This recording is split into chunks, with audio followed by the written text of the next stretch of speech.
South India shopping mall లో block buster ఆషాఢం #1 kilo sale.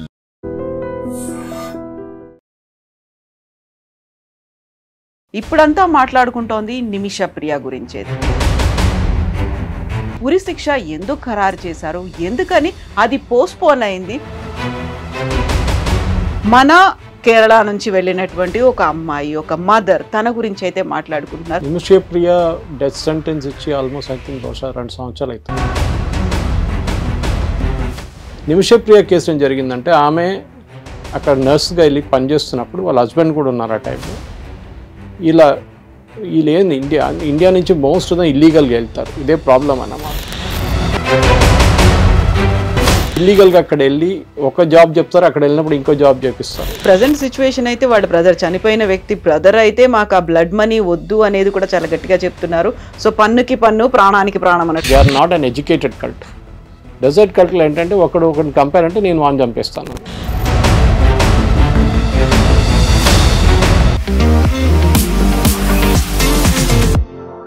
నమస్తే, నేను Kavitha. Welcome to iDream news and నిజాలు.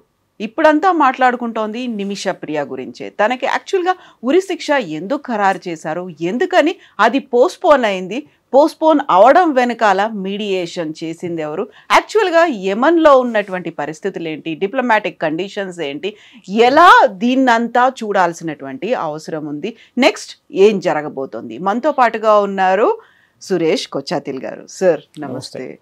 నిమిష ప్రియ, so మనకి యాక్చువల్గా యెమెన్ గురించి తెలియకపోయినా, ఇస్లామిక్ కంట్రీస్ గురించి తెలియకపోయినా, మన కేరళ నుంచి వెళ్ళినటువంటి ఒక అమ్మాయి, ఒక మదర్, తన గురించి అయితే మాట్లాడుకుంటున్నారు. మానవతా దృక్పథంతో తన్ని ఉరిశిక్ష కాకుండా చూడండి అనేటువంటి ఒక మాట. దీంతో పాటుగా ఆవిడకి ఉరిశిక్ష పడకుండా చేసినటువంటి ఒక గ్రాండ్ ముఫ్తీ గురించి కూడా చర్చలు జరుగుతున్నాయి. ఏం జరిగింది సార్ ఈ ఎంటైర్ ఎపిసోడ్లో? నిమిష ప్రియ డెత్ సెంటెన్స్ ఇచ్చి ఆల్మోస్ట్ ఐ థింక్ బహుశా 2 సంవత్సరాలు అవుతుంది. కానీ లాస్ట్ 1 ఇయర్లోనే కొంచెం న్యూస్ బయటకు వచ్చింది. ఆమె ఒక నర్స్గా పనిచేస్తుండే యెమెన్లో. ఫస్ట్ ఆఫ్ ఆల్ మనకి డిప్లొమాటిక్ రిలేషన్స్ లేదు యెమెన్తో. ఇప్పుడు కాదు, ఆల్మోస్ట్ 4-5 సంవత్సరాల నుంచి లేదు. ఎందుకంటే అక్కడ రెబెల్స్ వచ్చి వాళ్ళ హూతీస్ అంటారు, వాళ్ళ క్యాపిటల్ సనా పట్టుకున్నారు. కొంచెం యెమెన్, హాఫ్ ఆఫ్ యెమెన్ వాళ్ళ దగ్గర ఉంది, మిగతా హాఫ్ అక్కడ ఉన్న రెగ్యులర్ గవర్నమెంట్ దగ్గర ఉంది. ఈ హూతీస్ ఏమో ఇరాన్ ఫండ్ చేస్తున్న group, like Hamas and Hezbollah. మిగతా పోర్షన్ ఏమో సౌదీ అరేబియా, మిగతా కంట్రీ సపోర్ట్ చేస్తున్నాం, యుఎస్ కూడా. ఇప్పుడు ఈ జరిగిన గొడవలు బేసిక్లీ మనం ఏం చూస్తున్నాం, మనకి ఇంటర్ఫియర్ చేయడానికి అక్కడ ఎవరు లేరు. మనకి ఎంబసీ లేదు, ఏం లేదు అక్కడ. అందరు బయట, అందరు వెళ్ళిపోయారు అక్కడి నుంచి, ఎవరు లేరు అక్కడ. డిప్లొమాటిక్ అని చెప్పి ఒక కన్సులేట్ ఏం లేదు అక్కడ. నిమిష ప్రియ కేసు ఏం జరిగిందంటే, ఆమె అక్కడ నర్స్గా వెళ్ళి పనిచేస్తున్నప్పుడు వాళ్ళ హస్బెండ్ కూడా ఉన్నారు ఆ టైంలో. వీళ్ళేంది ఇండియా నుంచి మోస్ట్ ఇల్లీగల్గా వెళ్తారు. ఇదే ప్రాబ్లం అన్నమాట. ఇల్లీగల్గా అక్కడ వెళ్ళి ఒక జాబ్ చెప్తారు, అక్కడ వెళ్ళినప్పుడు ఇంకో జాబ్ చేపిస్తారు. వీళ్ళకి తెలిసి కూడా అక్కడ వెళ్తారు, ఎందుకంటే డెస్పరేట్గా వెళ్తారు. అక్కడి నుంచి ఎట్లయినా బయటపడి యూరోప్కి వెళ్ళాలని చూసుకుంటారు వాళ్ళు. అది వాళ్ళ అనమాట. ఎవరైనా నర్సింగ్ ప్రొఫెషన్లో అన్నిటికంటే ఎక్కువ ఎర్నింగ్ చేసేది యూరోప్ అండ్ యుఎస్. సో ఒకసారి మీరు మిడిల్ ఈస్ట్కి వెళ్ళి అక్కడ పనిచేసిన తర్వాత 3 సంవత్సరాల తర్వాత లక్ పడితే మీరు యూరోప్కి వెళ్ళిపోవచ్చు, లేకుంటే యూఎస్కి వెళ్ళిపోవచ్చు. ఈమె కేసు ఏం జరిగిందంటే, వీళ్ళ హస్బెండ్ని వాళ్ళ ఓనర్, క్లినిక్ ఓనరు రిటర్న్ పంపించేశారు. ఈమె ఇక్కడ ఉండని మీరు వెళ్ళిపోండి అని చెప్పేసి. ఆయన వెళ్ళిపోయాడు. దాని తర్వాత ఈమె మీద చాలా అత్యాచారాలు చేశారు, సెక్షువల్ హరాస్మెంట్ అంటున్నారు, మిగతా అంటున్నారు. ఆమె పాస్పోర్ట్ తీసుకొని పెట్టుకున్నారు, ఆమెకి పాస్పోర్ట్ ఇవ్వకుండా ఆమెని కొట్టడం మొదలుపెట్టారు. లాస్ట్ ఒకరోజు విసుకొచ్చి ఆమె ఏం చేసిందంటే సెడేటివ్ ఇంజెక్షన్ ఇచ్చేసింది. మనం యూజువలీ లోకల్ అనస్థీషియా చేస్తాం కదా, దాంట్లోనే సెడేటివ్ ఇచ్చేసింది ఆమె. కానీ డోస్ కొంచెం ఎక్కువైపోయింది అది. దాంతో ఆయన చనిపోయాడు, యంగ్ ఫెలో. చనిపోతే వాళ్ళ మీద కేసు నడిచింది. అక్కడైతే షరియా కోర్ట్స్, రెగ్యులర్ కోర్ట్స్ లేవు మన దగ్గర. గల్ఫ్లో మొత్తం అంతే. అది సౌదీ ఉండొచ్చు, మీరు యుఏఈ ఉండొచ్చు, ఖతార్ ఉండొచ్చు, బహ్రెయిన్ ఉండొచ్చు, ఎక్కడైనా కానివ్వండి, అక్కడ షరియా కోర్ట్సే నడుస్తుంది. అక్కడ జ్యుడిషియల్ కోర్ట్స్ లేదు అక్కడ. మనలాగా ప్రాసిక్యూటరు, డిఫెండెంటు, ఈ చెప్పినట్లు పోలీస్ ఇన్వెస్టిగేషన్, రిపోర్ట్స్ ఇదేమి ఉండదు, వాదనలు ఇవన్నీ ఏం లేదు. స్ట్రేట్ అవే జరిగింది, అయిపోయింది, కథం. వారం లోపల డిసిషన్ వచ్చేస్తుంది. మన దగ్గర సంవత్సరాలు పడుతుంది. సో ఈమెకి ఉరిశిక్ష చేయాలని చెప్పి వీళ్ళు డిసైడ్ చేశారు. ఒక ముస్లిం కంట్రీస్లో 50 ముస్లిం కంట్రీస్ షరియా ఫాలో చేస్తారు, పార్ట్లీ ఆర్ హోల్లీ. వాళ్ళ దాంట్లో ఏంటంటే ఒకరినొక చెప్పిన తర్వాత ఆ ఫ్యామిలీకి మీరు బ్లడ్ మనీ ఇస్తారు. బ్లడ్ మనీ అంటే వాళ్ళకి మీరు చేసే తప్పుకి మీరు ఒక డబ్బు ఇస్తున్నారు వాళ్ళకి, అది చాలా పెద్ద అమౌంట్ ఉంటుంది. ఫైనాన్షియల్గా వాళ్ళు స్ట్రాంగ్ ఉన్నా కానీ ఈ డబ్బులు తీసుకుంటారు. ఎందుకంటే ఇచ్చే మనిషి అంత కష్టపడి అంత అసలు డబ్బులు లేకుండా పోవాలని చెప్పి చేస్తారు వాళ్ళు అట్లా. సో దీనికన్నా ముందు కూడా ఇంకో కేసు కేరళ నుంచి ఒక gentleman, I think it was UAE అనుకుంటాను, ఇట్లనే ఉరిశిక్ష పడితే కేరళ నుంచి క్రౌడ్ సోర్సింగ్ చేసి క్రౌడ్ ఫండింగ్ చేసి ఆయన్ని బయటకు తీసుకొచ్చారు. కానీ ఇట్లా చాలా కేసెస్ ఉన్నాయి గల్ఫ్లో.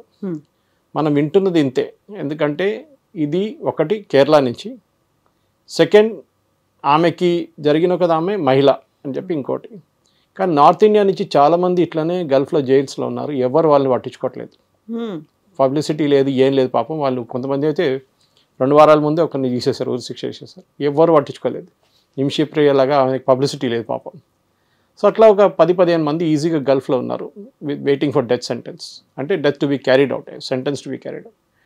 నిమిషప్రియ కేసులో ఏమైందంటే లాస్ట్ మినిట్లో కూడా వీళ్ళు బ్లడ్ మనీ ఆఫర్ చేస్తే ఫ్యామిలీ తీసుకోరని చెప్పారు, ఎందుకంటే they are very rich family, మాకు వద్దు ఏమొద్దు అని చెప్పారు. సరే అని చెప్పి కేరళలో ఒక పొలిటికల్ హాట్ పొటాటో అయిపోయింది. ఒకటి ఫస్ట్ వీళ్ళందరూ ఏమనుకున్నారంటే హిందూ అనుకున్నారు ఆమె, నిమిషా ప్రియ అని వినంగానే హిందూ అనుకొని బీజేపీ వాళ్ళు ఏం చేయట్లేదని చెప్పి గొడవ మొదలు పెట్టారు. సో బీజేపీ వాళ్ళు అన్నారు మేమెందుకు చేయాలి, హిందూనా ముస్లింనా క్రిస్టియన్ మాకు పని లేదు, ఆమె యాక్చువల్లీ క్రిస్టియన్. అప్పుడే తెలిసింది ఆమె 3వ పేరు చూస్తే ఆమె షీజ్ క్రిస్టియన్. సరే వాళ్ళ చర్చ్ నుంచి ఏమైనా వచ్చిందో వాళ్ళ తరఫు నుంచి ఏం రావట్లేదు, ఎందుకంటే వాళ్ళకి తెలుసు వీళ్ళు డబ్బులు తీసుకోరు, ఏం చేయలేము. ఫస్ట్ ఆఫ్ ఆల్ అక్కడ గవర్నమెంటే లేదు, ఎవరితో మాట్లాడతారు మీరు? అవును, ఇప్పుడు గవర్నమెంట్ ఉంటే కదా మాట్లాడదు, అక్కడ మొత్తం టెర్రరిస్టులు ఉన్నదంతా. మనం కూడా వాళ్ళ మీద పోరాడుతున్నాము. అదే మనం కూడా వాళ్ళ మీద అప్పుడప్పుడు కంప్లీట్ దాంట్లో ఇండియన్ నేవీ పెట్రోల్ చేస్తున్నారు, వాళ్ళ మీద ఫైర్ చేస్తున్నాం, అన్ని చేస్తున్నాం మనం. కానీ అక్కడున్న దాని మీద ఇప్పుడు పాలిటిక్స్ ఎక్కడ వచ్చిందంటే ఈ గ్రాండ్ ముఫ్తీ అని చెప్పి ఆయన ఉన్నారు, అబూబకర్, ఓకే ముస్లియార్ అని చెప్పేసి, కానాపురం ముస్లియార్ అని. ఆయన ఏం చేశాడు, నేను మాట్లాడతా అని చెప్పి అక్కడ ఇంకొక ఆయనతో మాట్లాడుతున్నాను, ఇంకొక సున్నీ ప్రీస్ట్, వీళ్ళు సున్నీస్, షియా కాదు వీళ్ళు సున్నీ ప్రీస్ట్తో మాట్లాడుతున్నారు. గవర్నమెంట్ ఆఫ్ ఇండియా ఏమన్నారంటే ఫస్ట్ ఆఫ్ ఆల్ వీళ్ళకి లోకల్ స్టాండ్ అయ్యి లేదు అక్కడ, ఈ చెప్పిన మనిషి అసలు ఫ్యామిలీనే కలవలేదు. కానీ అక్కడ ఒక నిమిషప్రియ యాక్షన్ గ్రూప్ అని ఒక సెటప్ చేశారు, ఒక 2-3 యమన్లో పనిచేస్తున్న ఇండియన్స్, దాంట్లో 2 మలయాళీస్ అనుకుంటే ఒక ఆయన నార్త్ ఇండియన్ ఉన్నారు. వీళ్ళు ఆల్రెడీ చాలా సంవత్సరాల నుంచి ఆల్మోస్ట్ 6 నెలల నుంచి కొట్లాడుతున్నారు, దీనికోసం పోరాడుతున్నారు. చాలా మటుకు వాళ్ళ ఫ్యామిలీని కలవడం ట్రై చేశారు, అన్నీ చేశారు, ఏం కాలేదు. ఇప్పుడు జరిగిన దాంట్లో ఏం జరిగిందంటే గవర్నమెంట్ ఆఫ్ ఇండియా ఈ ఉమ్మన్ చాండీ కొడుకు చాండీ ఉమ్మన్ అని ఉన్నారు కేరళలో ఎమ్మెల్యే, ఆయన వెళ్ళి గవర్నర్ ఆర్లేకర్ని కలిశారు కేరళలో రాజ్భవన్లో. కలిసి ఇట్లా మాట్లాడితే ఆర్లేకర్ గారు వాళ్ళ ఫ్యామిలీతో మాట్లాడారు, కేరళలో ఉన్న ఫ్యామిలీతో. వాళ్ళ మదర్ ఆల్రెడీ అక్కడ ఉన్నారు యమన్లో, ఈ అమ్మాయి మదర్, ఆమెతో కూడా మాట్లాడింది, మేమేమైనా చేస్తామని చెప్పి. ఆర్లేకర్ గారు ఆర్ఎస్ఎస్ మనిషి, మాట వింటారు సెంట్రల్ గవర్నమెంట్లో. సో మాట్లాడారు, సెంట్రల్ గవర్నమెంట్ తెలిసిపోయింది మాకు దీంట్లో అసలు పట్టలేదు, అసలు మనం ఏం చేయలేమని చెప్పి సుప్రీంకోర్టులో కూడా మన స్టేట్మెంట్ ఇచ్చారు. 3 రోజుల ముందు కేసు వచ్చింది, సుప్రీంకోర్టు అడిగారు మీరు ఏం చేయగలరు అంటే మేము ఏం చేయలేము, it is beyond our control, ఇంకా మాకు అక్కడ ఏం లేదు, ఎవరు తెలియదు, అక్కడ మొత్తం ఒకరి మీద ఒకటి పోరాటం నడుస్తుంది, అక్కడ చచ్చిపోతున్న మనుషులు రోడ్డు మీద, మేము ఏం చేయలేమని చెప్పారు. ఎవరితో మాట్లాడాలో ఏం లేదు, nothing, no government there first of all మాట్లాడడానికి. సో ఆ పొజిషన్స్లో గవర్నమెంట్ ఏం చేశారంటే సరే అని చెప్పి సౌదీ అరేబియాతో మాట్లాడారు. సౌదీ అరేబియన్ గవర్నమెంట్కి పట్టుంది, at least the other part of it, the Sunni part of it, Shia part వాళ్ళ దగ్గర ఎక్కువ పట్టలేదు. సో వాళ్ళు ఏం చేశారంటే వాళ్ళ రిప్రజెంటేటివ్స్ ఉన్నారు చాలామంది అక్కడ, వాళ్ళ ఎంబసీ కూడా ఉందంతా ఉంది. వాళ్ళు మాట్లాడారు. వాళ్ళు మాట్లాడి ఏం చేయాలంటే ఫస్ట్ స్టెప్ ఏం చేయాలంటే ఫ్యామిలీతో కలవడం సెకండరీ, ఫస్ట్ పోస్ట్పోన్ చేద్దాం, ఎందుకంటే ఇవాళ పొద్దున ఉండే రాత్రి 12 గంటల తర్వాత ఎప్పుడైనా చేయొచ్చు అని చెప్పి డిసిషన్ ఉండే అనమాట ఉరిశిక్ష. దాన్ని పోస్ట్పోన్ చేయించారు. That itself is a big victory. కానీ కేరళలో పండుగ ఏం చేసుకుంటే యూనియన్ గవర్నమెంట్ యూజ్లెస్, ఏం చేయలేదు మోదీ, అక్కడ నెరేటివ్ అంతే. ఎందుకంటే కేరళలో ఉన్న మీడియా 99% కమ్యూనిస్ట్ మీడియా, కమ్యూనిస్ట్ లేకుండా జిహాదీలు ఒఫిషియలీ. ఏదో మనం అనుకుంటాం, మన communist party of India Marxist official channel ఉంది కైరళీ, కాంగ్రెస్కి ఒఫిషియల్ ఛానల్ ఉంది జై హింద్, అందరికి ఒక్కొక్క ఛానల్ ఉంది. ముస్లిం లీగ్, అది కూడా Jamaat Islami which is the hardcore Muslim organisation, వాళ్ళకి మీడియా వన్, ఆ ఛానల్ని 1 వారం బంద్ చేశారు గవర్నమెంట్ ఆఫ్ ఇండియా ముందు, ఎందుకంటే ఐఎస్ఐ ఫండ్ చేస్తుంది వాళ్ళని చెప్పేసి ఒక సీక్రెట్ రిపోర్ట్ రా నుంచి వచ్చినట్టు ప్రజెంట్ చేస్తే కేరళ హైకోర్టు వాళ్ళని బ్యాన్ చేశారు, కానీ సుప్రీంకోర్టు వాళ్ళని రిలీజ్ చేసేసారు. అది ఇంకో స్టోరీ. అది ఈ కేసులో ఏం జరిగిందంటే సౌదీ అరేబియా అన్నారు ఫస్ట్ మనం పోస్ట్పోన్ చేస్తాం, దాని తర్వాత మనం చూద్దాం ఏం చేయాలని చెప్పేసి. ఎందుకంటే అక్కడ జడ్జి లేదు, జ్యూరీ లేదు, అడ్వకేట్ లేరు, ఎవరు లేరు అక్కడ, పాడని ఎవరు చేస్తారు, అక్కడ ఒక సుప్రీంకోర్టు ఉందంటే వాళ్ళతో పాడన్ చేయించారు, పోస్ట్పోన్ చేయించారు. ఆర్డర్ వచ్చింది నిన్న సాయంత్రం. ఇప్పుడు దానికోసం కేరళలో క్రెడిట్ ఎవరు బీజేపీ క్రెడిట్ ఇవ్వకూడదు కదా అక్కడ. సో లక్కీలీ ఏమైందంటే రాత్రి నిన్న నిమిష యాక్షన్ కౌన్సిల్ మెంబర్స్ యమన్ నుంచి నిన్న మలయాళం ఛానల్స్తో మాట్లాడారు. ఓకే, మాట్లాడి దాంట్లో చెప్పారు వాళ్ళు క్లియర్గా, ఈ ముఫ్తీ ఈయన ఉన్నాడు కదా గ్రాండ్ ముఫ్తీ అని చెప్పి నడుస్తున్నాడు కేరళలో ముస్లియారు, ఆయనకి దీంతో సంబంధం లేదు, ఆయన ఎవరితో మాట్లాడలేదు, ఆయన మాట్లాడే మనిషి ఒక డెసిగ్నేటెడ్ యుఎన్ టెర్రరిస్ట్, ఆయన మాట్లాడుతున్న సున్నీ లీడరు అక్కడున్న is a designated UN terrorist, ఆయనతో మాట్లాడుతున్నారు అని చెప్పారు. సరే అది ఎట్లయినా నిన్న రాత్రి అక్కడ ఆగిపోయింది. ఇప్పుడు ముందుకేం జరుగుతుందని మనం చెప్పలేము, ఎందుకంటే ఫ్యామిలీకి అలవట్లేదంట, వాళ్ళకి అసలు ఇంట్రెస్టే లేదంట, వాళ్ళేమో వీళ్ళని చంపేసాలని చెప్తున్నారంట, అంతే, వాళ్ళకి ఇంకేం వద్దు అంటున్నారు, you will not agree for blood money అంటున్నారు. అట్లాంటి పరిస్థితుల్లో మనం ఏం చేయలేము, ఎందుకంటే మనకి ఫస్ట్ వాళ్ళు ముందు చెప్పినట్లు డిప్లొమాటిక్ రిలేషన్స్ లేదు, ఏం లేదు, మనకు అక్కడ పట్టలేదు. ఉన్నది సౌదీ అరేబియా గవర్నమెంట్కి ఒకటే ఉంది అక్కడ. సౌదీ అరేబియా గవర్నమెంట్ మాట్లాడుతున్నారు, వాళ్ళు నేను చేపిస్తానులే అంటున్నారు. సో మోదీ గారు డైరెక్ట్ జయశంకర్ గారు మాట్లాడారు, సౌదీ గవర్నమెంట్ అక్కడ ఉన్న గవర్నమెంట్తో, అది మన సనా అవతల వైపు ఉన్న గవర్నమెంట్ ఒఫీషియల్ గవర్నమెంట్తో మాట్లాడారు. ఎందుకంటే యమన్ది హాఫ్ టెర్రరిస్ట్ చేతిలో ఉంది, హాఫ్ ఏమో సివిలియన్ గవర్నమెంట్ దగ్గర ఉంది. ఇప్పటికీ అది అక్కడ ఆగి ఉందన్నమాట. సో ఈ కేసు ఒక ఐసోలేషన్ చూడకుండా మన దగ్గర నుంచి కూడా చాలామంది ఇప్పుడు బంద్ అయింది అనుకోండి, అది మహిళల్ని ఇక్కడ తీసుకెళ్ళి అక్కడ సెక్స్ ట్రాఫికింగ్ చేయడం కానీ మిగతా యాక్టివిటీస్ చేయడం చాలా నడుస్తుండే ముందు. ఇప్పుడు అదే అంటే ఇప్పుడైతే అన్అకంపెనీడ్ ఉమెన్ని పంపించట్లేదు, ఇమిగ్రేషన్లో ఆపేస్తున్నారు ఇక్కడ హైదరాబాద్ కానీ ఎయిర్పోర్ట్లో కానీ. అది కూడా కాకుండా ఎక్కడ వెళ్తున్నారు ఏం వెళ్తున్నారు అని చెప్పి చాలా మటుకు క్వశ్చన్ చేస్తారు. వీసా రూల్స్ టైటన్ చేశారు. కానీ నర్సింగ్ లాంటి ప్రొఫెషన్స్లో ఆ ప్రాబ్లం లేదు, ఎందుకంటే దే ఆర్ క్వాలిఫైడ్ ప్రొఫెషనల్స్. నర్స్లో అక్కడ గల్ఫ్లో చాలా డిమాండ్ ఉంది, ఎస్పెషలీ అక్కడ ఇస్లామిక్ స్టేట్స్లో మహిళల్ని టచ్ చేయాలని చెప్పి రూల్ ఉంది. సో మహిళలు కావాల్సిన చాలా డిమాండ్ ఉంది వాళ్ళకి అక్కడ. అది కాకుండా నేను చెప్పినట్లు దీనికన్నా ముందు వాళ్ళకి ఒక స్టెప్పింగ్ స్టోన్ లాగా గల్ఫ్కి వెళ్ళి అక్కడి నుంచి యూరోప్ కానీ యూఎస్కి వెళ్ళిపోవడానికి ట్రై చేస్తారు అనమాట. సో వాళ్ళని కాపాడుకోవాలి అంటే ఇది ఫస్ట్ కేసు కాదు, దీనికన్నా ముందు కూడా చాలా కేసులు నడిచినాయి. ఇట్లా పాస్పోర్ట్ గుంజుకుంటారు ఫస్ట్. మనం అట్లాంటి పరిస్థితులు ఎందుకు వెళ్తున్నాం అక్కడికి, మీకు తెలుసు వీళ్ళు అక్కడ ఉండనియరు, పాస్పోర్ట్ గుంజుకుంటారు. These are all lower level jobs అన్నమాట. మీరు హయ్యర్ లెవెల్ జాబ్స్కి ఇప్పుడు కూడా భారతదేశంలో చాలా మందికి రెస్పెక్ట్ ఇస్తారు అక్కడ. దానికి ప్రాపర్ ఛానల్ అనేది ఉంటుంది వాళ్ళకి అక్కడ. వాళ్ళకి ఏంటంటే వాళ్ళకి సపోజ్ చార్టెడ్ అకౌంటెంట్స్ కానివ్వండి, బ్యాంక్ ఆఫీషియల్స్ కానివ్వండి, ఆయిల్ ట్రిక్ వర్కర్స్, వీళ్ళందరూ రెస్పెక్ట్ ఇస్తారు. ఈ హౌస్ మేడ్స్గా వెళ్తున్న ఫిలిపీన్స్ నుంచి చాలామంది వెళ్తారు. దే ఆర్ హారర్ స్టోరీస్ ఇంకా ఉన్నాయి, వాళ్ళది ఇంకా అలగ్ లెవెల్లో ఉంటుంది వాళ్ళ స్టోరీలు. ఫిలిపీన్స్ నుంచి, థాయిలాండ్ నుంచి చాలామంది హోమ్ వర్కర్స్గా వెళ్తారు అక్కడ, ఇంట్లో పనిచేయడానికి పని మనిషిలాగా. కానీ వాళ్ళని కూడా చాలా మిస్ట్రీట్ చేస్తారు. నిమిషప్రియ కేసులో ఆమె నేను చెప్పినట్లు పాస్పోర్ట్ గుంజుకున్నారు, ఆమెను కొట్టడం మొదలుపెట్టారు, ఆమె తిండి లేకుండా పెట్టారు చాలా రోజులు. ఇదంతా చేసినప్పుడు ఆమెకు విసుకొచ్చేసి last she gave an injection. ఆమె అనుకున్న ఈయన కొంచెంసేపు నిద్రపోతాడులే, అప్పుడు దాకా పాస్పోర్ట్ తీసుకొని ఇండియన్ ఎంబసీకి వెళ్ళిపోదాం అనుకుంది ఆమె. కానీ జరిగింది ఇట్లా. సో ఏం చేయలేము ఇప్పుడు, వీళ్ళ వెయిట్ స్టేటస్ కో, మేబీ ఇవాళ రాత్రి లేకుంటే రేపు సౌదీ అరేబియన్ గవర్నమెంట్ మాట్లాడిన తర్వాతనే దీంట్లో ఈ ప్రాబ్లం ఎక్కడ వస్తుందంటే వీళ్ళు క్రెడిట్ తీసుకోవడానికి చాలామంది ప్లేయర్లు దిగారు, అది ప్రాబ్లం అవుతుంది. ఎందుకంటే మోదీ గారికి సక్సెస్ రాకూడదు, నిమిషప్రియ చనిపోయింది కానీ మోదీ గారికి క్రెడిట్ రాకూడదు, ఆమె బతికి బయటపడితే మోదీ గారికి క్రెడిట్ వస్తుంది, అది రాకూడదు అని చెప్పి కేరళలో పెద్ద పాలిటిక్స్ నడుస్తుంది అనమాట. This is the status. So ఇప్పుడు ప్రజెంట్ సిచ్యువేషన్ అయితే వాళ్ళ బ్రదర్, చనిపోయిన వ్యక్తి బ్రదర్ అయితే మాకు ఆ బ్లడ్ మనీ వద్దు అనేది కూడా చాలా గట్టిగా చెప్తున్నారు. సో పన్నుకి పన్ను, ప్రాణానికి ప్రాణం అన్నట్టు తన ప్రాణం అంటారు అక్కడ. యా అంతే, వాళ్ళకి అంతే ఫిలాసఫీ. ఎందుకంటే దాని డెజర్ట్ కల్ట్, వాళ్ళు they are not uneducated cult. Desert cult ఏంటంటే ఒకరిని కంపేర్ అంటే నేను వాడిని చంపేస్తాను, మన దగ్గర కూడా ఫ్యాక్షన్లు ఉంటాయి చూడండి, రాయలసీమ వైపు అంతా ఉంటుంది. ఇదే ఫిలాసఫీ అనమాట. వాడు నన్ను చెప్తే నేను వాడిని చంపేస్తానని. కానీ ఈ మన ఒక యూఎస్లో కానీ యూరోప్లో చూసే ఆ లెవెల్ ఆఫ్ ఈవెన్ ఇండియాలో ఉన్న జ్యుడిషియల్ ఒక అకౌంటబిలిటీ అనేది అక్కడ లేదు. డెజర్ట్ కల్ట్ వాళ్ళు. దానికోసం ఎక్కడికంటే క్రాసింగ్లో తీసుకెళ్ళి వాళ్ళు ఊరేసేస్తారు, తల కోసేస్తారు, చేయి కట్ చేసేస్తారు, కాళ్ళు కట్ చేసేస్తారు, అన్నీ చేస్తారు. సో మన ఇక్కడ హ్యూమన్ రైట్స్ గురించి మాట్లాడుకున్న మన దగ్గర ఉన్న మనుషులు ఒకసారి అక్కడ వెళ్ళి కూడా మాట్లాడాలి, అప్పుడు వాళ్ళకి తెలుస్తుంది అక్కడ పరిస్థితి ఏముంటుందో అని. వాళ్ళు కూడా అదే జైలు వెళ్ళి పడతారు వాళ్ళు అప్పుడు. సో 50+ ఇస్లామిక్ కంట్రీస్లో ఇలాంటి సిచ్యువేషన్ ఉందా సార్, లేకపోతే ఓన్లీ మిడిల్ ఈస్ట్లోనే కనిపిస్తుంది అంటారా? అన్ని కంట్రీస్లో షరియా స్ట్రిక్ట్గా ఫాలో చేయరు. అంటే వాళ్ళకి ఇప్పుడు సౌదీ అరేబియా తీసుకోండి, చాలా మటుకు మోడర్నైజ్ చేశారు మొహమ్మద్ బిన్ సల్మాన్. MBS వచ్చిన తర్వాత ఈ wants to make Saudi Arabia Europe of by 2030 అని చెప్తున్నారు. పబ్స్ ఓపెన్ చేశారు, మహిళలకి ఓటింగ్ రైట్స్ ఇచ్చారు, డ్రైవింగ్ లైసెన్స్ ఇచ్చేశారు. అక్కడ మనకు స్విమ్ సూట్ కాంపిటీషన్ నడిచింది, పబ్బులు ఓపెన్ చేశారు. So he's making it. ఎందుకంటే ఆయిల్ అనేది ఇంకొక 20 సంవత్సరాలు ఉంటుంది అంతే, దాని తర్వాత ఏముండదు. సో ఈ ఉన్న డబ్బులంతా వాళ్ళు స్మార్ట్గా ఇన్వెస్ట్ చేస్తున్నారు. ముందు రియల్ ఎస్టేట్లో ఇన్వెస్ట్ చేశారు చాలా మటుకు. గల్ఫ్లో పెద్ద పెద్ద అపార్ట్మెంట్లు కట్టారు, పెద్ద పెద్ద ఇల్లు కట్టారు.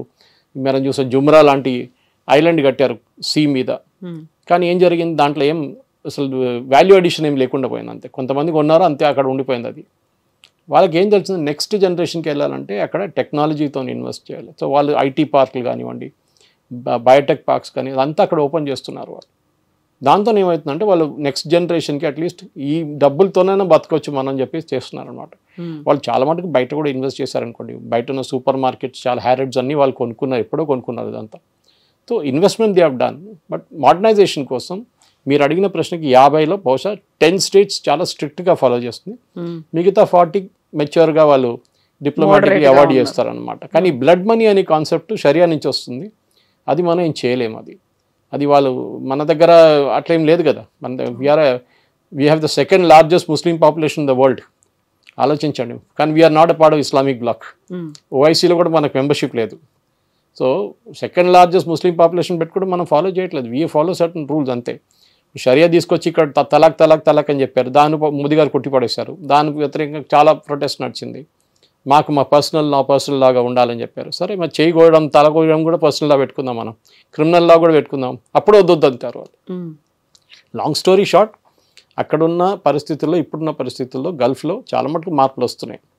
యుఏఈ తీసుకోండి, UAE is basically trading town. వాళ్ళ దగ్గర ఆయిల్ లేదు, ట్రేడింగ్ టౌన్. అక్కడ మెటీరియల్ వస్తుంది, బంగారం వస్తుంది, బంగారం వెళ్తుంది, మీకు ఆయిల్ వస్తుంది, ఆయిల్ ట్రేడ్ చేస్తారు, మిగతా అన్ని సరుకులు వస్తుంది, అన్ని పెద్ద షాపింగ్ మాల్స్, హాలిడే స్పాట్ లాగా మారిపోయింది UAE.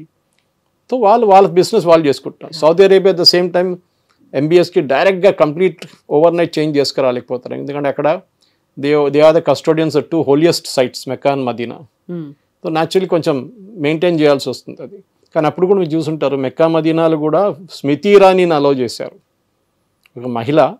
Next she's a Hindu, technical she's a Parsi.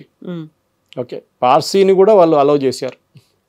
ఇక్కడ అది పెద్ద గొడవ భారతదేశంలో, వాళ్ళకేం ప్రాబ్లం లేకుండే. ఇక్కడ కేరళలో గొడవ, ఆమెను ఎట్లా అలౌ చేశారు, ఆమె హిందూ కాదా, ఆమెని మీరు మెక్కా మదీనా లోపలికి ఎట్లా అలౌ చేస్తారు, ఓన్లీ ముస్లిమ్స్ ఆర్ అలౌడ్ అంటే చాలా మటుకు రీజన్స్ ఉన్నాయి దానికి. ఫర్ ఎగ్జాంపుల్ మెక్కా మదీనా మన అందరూ కలిసి ఓన్లీ ముస్లిమ్స్నే పంపిస్తారు వాళ్ళు, ఎస్పెషల్లీ మెక్కాలో. కానీ ఒక 10 సంవత్సరాల ముందు పెద్ద కొన్ని ట్రాజడీస్ జరిగింది అక్కడ, స్టాంపీడ్, ఎస్పెషల్లీ ఇరాన్ నుంచి వచ్చిన పిలిగ్రిమ్స్తో చాలామంది చనిపోయారు. సో వాళ్ళకి ఇప్పుడు ఏం చేయాలని తెలియకుండా వాళ్ళు చాలామంది ఇంజనీర్స్ పిలిపించారు ఆల్ ఓవర్ ద వరల్డ్. ఎందుకంటే శబరిమల లాగా అనమాట, ఆ ఒక్క నెల లోపలే ఉంటుంది రష్ అంతా, crowd. Tirumala all through the year ఉంటుంది, సిస్టమ్ ఉంటుంది ఒకటి. సో ఏం చేయాలని చెప్పి వాళ్ళకు ఒక ప్రాబ్లం వచ్చినప్పుడు వాళ్ళు ఎవరిని పిలిపిద్దాం అంటే ఈ శ్రీధర్ని పిలిపిద్దాం అన్నారు, మన మెట్రో మ్యాన్. సో అక్కడున్న గ్రాండ్ ముఫ్తీ స్పెషల్ పర్మిషన్ ఇవ్వాల్సి వచ్చింది, ఈ శ్రీధరన్ గారు Hindu can be allowed into Mecca and Medina. తర్వాత ఆయన చాలా మటు రికమెండేషన్స్ ఇచ్చారు, ఫ్లైఓవర్లు కట్టమన్నారు, అండర్ పాస్ కట్టమన్నారు, మొత్తం అన్నీ వాళ్ళు ఇంప్లిమెంట్ చేశారు. Now there is no jam. కానీ వాళ్ళు క్రౌడ్ కూడా కంట్రోల్ చేస్తున్నారు, నెంబర్ ఆఫ్ వీసాస్ ఇష్యూ చేసి హజ్కున్న వీసాలు తగ్గించారు చాలా మటు. నేను చెప్పడానికి ఏమొస్తున్నా అంటే, ఇది ఒక నిమిషప్రియ కేసు నుంచి మనం గల్ఫ్కి వచ్చి గల్ఫ్ నుంచి మనం షరియా గురించి మాట్లాడుతున్నప్పుడు అన్ని గల్ఫ్ కంట్రీస్ కాకుండా మిడిల్ ఈస్ట్లో కొన్ని కంట్రీస్, ఇప్పుడు మనం ఆఫ్ఘనిస్తాన్ తీసుకుందాం. Afghanistan is a very hardcore, I mean షరియాకి ఎక్స్ట్రీమ్ అన్నమాట. అది తాలిబాన్లు కూడా ఇక్కడ అది కాదు కదా. సో మీ అదే టైంలో సౌదీ అరేబియా చూస్తే చాలా మటుకు మోడర్నైజ్డ్ ఉంది, యూఏఈ ఈజ్ మోడర్నైజ్డ్. సో ఉన్నాయి కొన్ని కంట్రీస్, కానీ చాలా మటుకు ఇప్పుడు మన పాత దాంట్లో చూస్తే ఇరాక్ ఉండే ఒకటి, ఇరాన్ చూడండి ఇప్పుడు కూడా స్ట్రిక్ట్ షరియా ఫాలో చేస్తారు వాళ్ళ దాంట్లో అంతే. సో టైం తీసుకుంటుంది, కానీ మన దాంట్లో కూడా మన వాళ్ళు ఇక్కడి నుంచి వెళ్ళేటోళ్ళు కూడా గుర్తుపెట్టుకోవాలి, మనం ఇంకో దేశంకి వెళ్ళినప్పుడు అక్కడ ఉన్న లాస్ మనం పాటించాలి. అక్కడ ఏదైనా మనతో తప్పు అయితే అక్కడ ఉన్న నియమాలు నడుస్తుంది. మన గవర్నమెంట్ దగ్గర వచ్చి ఏడ్చి ఏం ఫైదా లేదు, ఎందుకంటే మన గవర్నమెంట్ ఎంత చేయగలరు. You have made a mistake, you did a crime, దాంట్లో డౌట్ లేదు. ఆమె బహుశా భారతదేశంలో ఉంటే కూడా ఆమెకి అదే శిక్ష పడుతుండే, ఎక్కడ కూడా ఉరి శిక్ష కాకుండా అట్లీస్ట్ లైఫ్ ఇంప్రిజన్మెంట్ పడుతుండే. So that will happen anyway. ఇప్పుడు కూడా డబ్బులు కడితే కూడా ఆమెకు పనిష్మెంట్ వాళ్ళు దే వోంట్ అలౌ హర్. మొన్న జరిగిన నేను చెప్పాను చూడండి, గల్ఫ్లో ఇంకో స్టేట్లో ఇట్లనే డబ్బులు ఇచ్చి ఒక కేరళ నుంచి ఒక ఆయన్ని వీళ్ళు ఫ్రీ చేసుకున్నారు బ్లడ్ మనీ ఇచ్చి. కానీ ఆయనకి 20 సంవత్సరాలు పనిష్మెంట్ ఇచ్చారు వాళ్ళు. దాంట్లో 19 అయిపోయింది, next year will be released. ఏదో పంపించడం కాదు ఇంటికి, హ్యాంగింగ్ ఉండదు, డెత్ బై హ్యాంగింగ్ ఉండదు, డెత్ బై ఫైరింగ్ స్క్వాడ్ ఉండదు, అది ఆపేస్తారు అంతే. మిగతా అన్ని punishment will go as usual. So maybe she'll come after her entire punishment అయిపోయిన తర్వాత నిమిష ఇండియాకి వస్తుంది అనమాట.